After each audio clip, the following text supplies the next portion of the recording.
بات کرتے ہیں سب سے پہلے پشاور کے ایسے منصوبے کی جو کہ گزشتہ 1.5 سال سے اپنے تکمیل کا انتظار کر رہا ہے. نہیں ہو رہا شفاعت. Exactly. What has taken so long؟ یہ ابھی تک منصوبہ ختم کیوں نہیں ہو رہا؟ جی محمود خان صاحب نے اعلان کیا تھا کہ میں 23 مارچ کو افتتاح نہیں کروں گا اور جو ذمہ دار ہیں ان کا تعین کروں گا. انسپیکشن کمیٹی کی رپورٹ 8 سے 5 دن پہلے سامنے آئی تھی جس میں یہ بتایا گیا تھا کہ اس تاخیر کا ذمہ دار کون ہے. معائنہ رپورٹ کے مطابق ناقص منصوبہ بندی، شدید بد انتظامی اور بار بار ڈیزائن چینج کرنے کی وجہ سے منصوبے کو بھاری نقصان اٹھانا پڑا، جو کہ ظاہر ہے عوام کے ٹیکس کے پیسے سے پورا ہوا. ساتھ ہی یہ بات بتائی گئی کہ بی آر ٹی کے منصوبے کے ارد گرد جو پلاننگ کی گئی ہے وہ کچھ ایسی ہے کہ جس کی وجہ سے ٹریفک کا پرابلم حل نہیں ہوا، اس کے پریشر میں مزید اضافہ ہو گیا ہے. ساتھ ہی یہ بات بتائی گئی کہ جو سٹیشن بنائے گئے ہیں سڑک کے بیچوں بیچ، کیونکہ پشاور ایک ایسا شہر ہے جو کہ صرف جی ٹی روڈ کے دائیں بائیں بنا ہوا ہے، اٹس اے لانگیٹیوڈنل شہر. اس ایک منصوبے کی وجہ سے چونکہ سٹیشن سڑک کے بیچ میں بنا دیے گئے تو سڑک کی چوڑائی 40% کم ہو گئی، اس کی وجہ سے ٹریفک کا دباؤ مزید بڑھ گیا. اور اسپیشلی جب ابھی سیلاب بھی آیا، جب پانی بھی، جب بارشیں ہوئی تو اس کے بعد پھر ہم نے دیکھا کہ پشاور شہر کیسے ڈوبا اور لوگوں کو کس قدر مشکلات تھیں. جی ہاں، یہ بھی بتایا گیا رپورٹ میں کہ منصوبے کا ڈرینیج سسٹم بالکل ٹھیک طریقے سے بنایا نہیں گیا اور منصوبے کے میں جو واش رومز تھے ان کو اسٹیشن کے اندر ہونا چاہیے تھا، وہ اسٹیشن کے اندر سے نکال کے اسٹیشن کے باہر سڑک پہ بنا دیے گئے اور ان میں بھی غیر معیاری اینٹوں کا استعمال ہوا. اور اب بعد میں اے ڈی بی نے یہ بھی کہا ہے کہ ان کو ڈیمالش کر دیا جائے. ہم نے اس حوالے سے جب شوکت یوسفزئی صاحب سے بات کی 5 مارچ کو، انہوں نے کہا جی یہ منصوبہ اپنے وقت میں مکمل ہوگا. انہوں نے کہا آپ اپنے رپورٹر سے کہیں آپ خود آ جائیں، میرے ساتھ چلیں، میں آپ کو دکھاؤں گا کہ یہاں پہ منصوبہ جو کتنا زبردست چل رہا ہے اور کتنی جلدی تکمیل ہو جائے گا. لیکن وہ دن کبھی بھی نہیں آیا کہ وہ ہمارے رپورٹر کو ملتے ہیں، وہ ہمیں ملتے. اور اس کے بعد 23 مارچ کا دن بھی آیا، ہم نے دیکھا کہ کچھ بھی نہیں کیا گیا بی آر ٹی کو لے کر.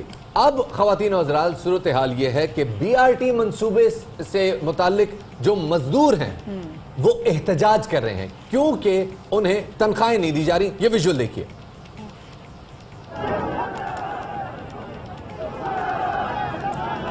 سینکڑوں لوگ جو کہ بی آر ٹی منصوبے کا حصہ ہیں وہ سڑک بند کر کے احتجاج کر رہے ہیں کیونکہ انہیں مہینوں سے ان کی اجرت نہیں دی جا رہی. تو شفاعت، یہ جو اربوں پیسہ یہاں پہ لگایا جا رہا ہے، جو اس منصوبے کی نظر ہو گیا ہے، اور اگر مزدوروں کو بھی پیسہ نہیں ملا تو پھر یہ سوال تو ضرور پیدا ہوتا نا کہ پھر پیسہ گیا کدھر ہے؟ کہ اگر کام کرنے والوں کو بھی نہیں ملا، پروجیکٹ بھی کمپلیٹ نہیں ہوا، وہاں پہ جو چیزیں لگائی جا رہی وہ بھی چوری ہو رہی ہے، بارش ہو رہی ہے، وہ سارا منصوبہ ایک طرح سے ڈوب بھی رہا ہے. اس حوالے سے بات کرنے کے لیے ہمارے ساتھ مدیہ موجود ہیں سابق وزیر بلدیات جن کی منسٹری کا کام تھا اس منصوبے کی نگرانی کرنا. محترم عنایت اللہ صاحب موجود ہیں. Sir thank you very much, بہت شکریہ میں وقت دینے کے لیے. جی شکریہ. عنایت اللہ صاحب، رپورٹ میں تو منصوبے کے حوالے سے بڑے خطرناک الزامات لگائے گئے ہیں. آپ منسٹری تھی، کیا آپ کی منسٹری کو آن بورڈ لیا گیا تھا یہ منصوبہ شروع کرنے سے پہلے؟ میں آپ کو یہ بتاتا چلوں کہ یہ جو منسٹری تھی یہ ٹرانسپورٹ منسٹری کا پروجیکٹ ہے جی، اور ٹرانسپورٹ منسٹری نے اس پروجیکٹ کو موو کیا تھا لوکل گورنمنٹ منسٹری کی پی ڈی اے جو ہماری ایک اتھارٹی ہے اس کو ایگزیکیوشن کے لیے سپورٹ کیا گیا تھا. یہ بیسیکلی لوکل گورنمنٹ کا پروجیکٹ نہیں ہے، اس پہ لوکل گورنمنٹ ڈپارٹمنٹ سے کوئی کنسلٹیشن نہیں ہوئی، لوکل گورنمنٹ ڈپارٹمنٹ سے کوئی مشورہ نہیں ہوا، بلکہ میں نے اس پروجیکٹ سے اختلاف کیا تھا. اور دلچسپ بات یہ ہے کہ پروجیکٹ جو ہے اکتوبر میں شروع ہوا، دسمبر میں اس پہ کام کا آغاز ہوا اور مئی میں اس کو کیبنٹ کے اندر پیش کیا گیا. اس وقت جو صوبائی انسپیکشن ٹیم نے جتنے سوالات ریز کیے ہیں، جتنے ان کے فائنڈنگز ہے، یہ ساری باتیں ان ایڈوانس اس کیبنٹ میٹنگ کے اندر میں نے بتا دیے تھے. میں نے ان کو بتا دیا تھا کہ آپ نے ہیسٹ میں یہ پروجیکٹ شروع کیا ہے، ایل پلانڈ ہے، ڈائریکشن لیس ہے، یہ پروجیکٹ جو ہے یہ بر وقت مکمل نہیں ہوگا، اس سے ٹریفک کا مسئلہ حل نہیں ہوگا اور اس کے نتیجے میں آپ پشاور کے اندر ٹریفک کے مسئلے کو مزید گمبھیر بنائیں گے. اس میں ریویژنز ہوں گے، اس میں کاسٹ میں اضافہ ہوگا، اس میں جو یونیورسٹی کے ساتھ بزنس ہے اس بزنس کو آپ تباہ کر لیں گے. یہ جتنی بھی خدشات آج ظاہر کیے گئی ہے، جتنی بھی فائنڈنگ ہے، یہ سارے ہم نے اس وقت کیبنٹ کے اندر میں نے رکھ دیے تھے. تو سر آپ تو اس وقت حکومت کا حصہ تھے، کیا آپ نے، چونکہ آپ کہہ رہے ہیں پی ڈی اے آپ کا ڈپارٹمنٹ تھا، پشاور ڈیولپمنٹ اتھارٹی اسسٹ کر رہا تھا وزارت ٹرانسپورٹیشن کو، تو کیا آپ نے اس موقع پہ ریزائن دینا، حکومت سے الگ ہونا سر مناسب نہیں سمجھا؟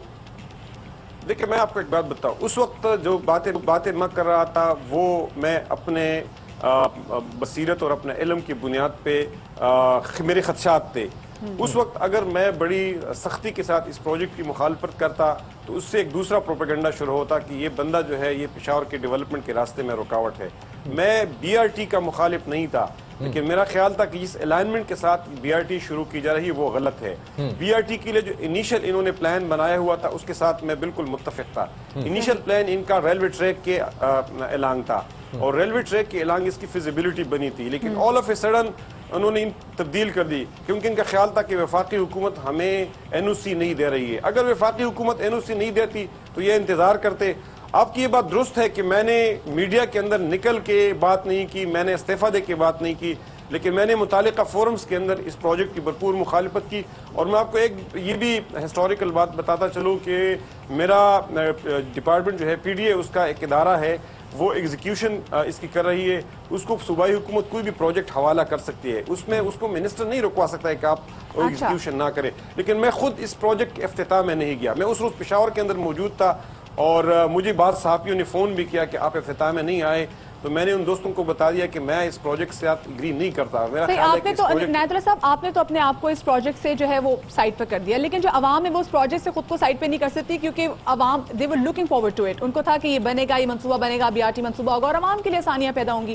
جو اب جو تفتیش بھی سامنے آئی ہے اس میں بھی جو مورد الزام ٹھہرایا گیا ہے گورنمنٹ کو ٹھہرایا گیا ہے. گورنمنٹ اگر رسپانسبلٹی نہیں لیتی تو یہ بی آر ٹی کا منصوبہ کیا کبھی ختم ہونے کا نام نہیں لے گا؟ اس کو کوئی پوچھنے والا نہیں ہوگا, یہ ایسے ہی پھنسا رہے گا؟ دیکھیں اب اس کا پچھلی دنوں ایک دوسرے پروگرام کے اندر بھی میں نے بات کی تھی کہ اب اس سے نکلنے کا ایک راستہ موجود ہے. وہ یہ ہے کہ جو ہمارا پرانا رنگ روڈ ہے اس کو کمپلیٹ کر دیا جائے, جو یونیورسٹی کے ساتھ امن چون کے انورڈ یونیورسٹی کے ساتھ جو بزنسز ہیں ان کو کمپنسیٹ کر دیا جائے, اور اس کے ساتھ جہاں باٹل نکس ہے مختلف جگہوں پہ باٹل نکس ہے, ان باٹل نکس کے اندر جتنی بھی زمین ہے اس زمین کو ایکوائر کیا جائے. ان لوگوں کو مارکیٹ بنیاد پہ قیمتیں دی جائے, ان کے سٹرکچرز کی قیمتیں دی جائے, ان کی زمین کی قیمتیں دی جائے, وہ زمین ایکوائر کی جائے, اور جہاں باٹل نکس ہے وہاں روڈ کو وائڈن کیا جائے تاکہ ٹریفک کی جیم نہ ہو, سفوکیشن نہ ہو. مسئلے کا حل ہے کہ جن لوگوں کے بزنسز تباہ ہوئی ہے ان لوگوں کو کمپنسیٹ کیا جائے, رنگ روڈ کو یہ تو آپ مزید کوئی 20 ارب روپے کا پروجیکٹ بتا رہے ہیں. رنگ روڈ پشاور میں ایک طرف ہے ایک طرف نہیں ہے. باٹل نیکس پوری یونیورسٹی روڈ کے اوپر 3 لین ہے, وہ کہیں سمٹ کے 2 لین ہو جاتی ہے. اگر اس کے ارد گرد پلازاز ہیں, کمرشل پلازاز ہیں, ان کو خریدنے میں اربوں روپے درکار ہوں گے. ایک پلازا 2-2 ارب روپے کا بکے گا, تو یہ تو مزید آپ 20 ارب روپے کا خرچہ بتا رہے ہیں. دیکھیں میں آپ کو ایک بات بتاؤں, ایک مسئلہ اب کریٹ ہو گیا ہے اور پشاور سٹی جو ہے ایک ہسٹوریکل سٹی ہے, اس کو 2 شہروں کے اندر تقسیم کیا گیا ہے. اب اس سے نکلنا ہے, ہم نے اس سے نکلنا ہے. ظاہر ہے اب یہ پیسے بھی لگیں گے, سب کچھ ہوگا, لیکن اس سے پشاور کے جو لوگ ہیں, ایک ہسٹوریکل سٹی ہے, تاریخی شہر ہے, اس شہر کو فائدہ ہوگا. سر مجھے یہ بتائیے گا کہ جو تحقیقاتی رپورٹ ہے اس نے سارے کا سارا الزام پچھلی حکومت میں ڈالا ہے. پچھلی حکومت میں یا آپ ذمہ دار ہو سکتے ہیں کیونکہ پی ڈی اے آپ کے ماتحت تھا, یا پرویز خٹک صاحب ہو سکتے ہیں, یا صوبائی وزیر ٹرانسپورٹ ہو سکتے ہیں. کون ذمہ دار تھا؟ کس نے یہ سارا پش کیا؟ کیونکہ آپ کہہ رہے ہیں ایل پلان تھا, پولیٹیکلی موٹیویٹڈ تھا. سر دیکھیں میں نے آپ کو پہلے بتا دیا کہ یہ پروجیکٹ ٹرانسپورٹ ڈپارٹمنٹ کا پروجیکٹ ہے, لیکن ٹرانسپورٹ ڈپارٹمنٹ چیف منسٹر کے بغیر پروجیکٹ نہیں شروع کر سکتی ہے. یعنی آپ کہہ رہے ہیں پرویز خٹک صاحب رسپانسبل ہیں اس پروجیکٹ کی ہیسل کے اور اس پروجیکٹ کی ایل پلاننگ کے؟ دیکھیں Pervez Khattak, this was the brain child of Pervez Khattak. This was brain child of Pervez Khattak. This project, the brainchild of Parvez Khattak. This is not the brainchild of Inayatullah and the local government department. This is the brainchild of Parvez Khattak, and it was placed by design in transport department. اس کو transport department کے اندر place کیا گیا, اس کو transport department نے move کیا. اس پہ local government minister کا, secretary کا کوئی انپٹ, کوئی دستخط نہیں ہے. اچھا عنایت صاحب بس یہ بات کرتے ہیں, آپ نے کہا کہ جب اس کے افتتاح بھی کیا گیا تھا تبھی آپ میڈیا کے سامنے نہیں آئے تھے کیونکہ آپ نے اپنے آپ کو اس پروجیکٹ سے سائڈ پہ کر دیا تھا. اب جبکہ آپ کہہ رہے ہیں کہ پرویز خٹک صاحب جو ہیں وہ ذمہ دار ہیں کہ اگر جو شروع بھی ہوا اور پھر اس کے بعد یہ نااہلی کی وجہ سے, بار بار ڈیزائن چینج ہونے کی وجہ سے, ایل مینجمنٹ کی وجہ سے پائے تک مل تک نہیں پہنچ سکا, اب آپ کو احتجاج کریں گے, اب آپ باہر نکلیں گے, کیونکہ تو لوگوں کی بات ہے نا. دیکھیں میں آپ کو ایک بات بتاؤں, میں بڑے سوچ سمجھ کے بات کرتا ہوں. میں یہ کہتا ہوں آپ نے مجھے بتا دیا کہ پروجیکٹ کس کا ہے. میں نے کہا یہ پروجیکٹ برین چائلڈ ہے پرویز خٹک کا. اب آگے ایل ڈیزائننگ کی کون رسپانسبل ہے, ہیسٹ کے کون رسپانسبل ہے,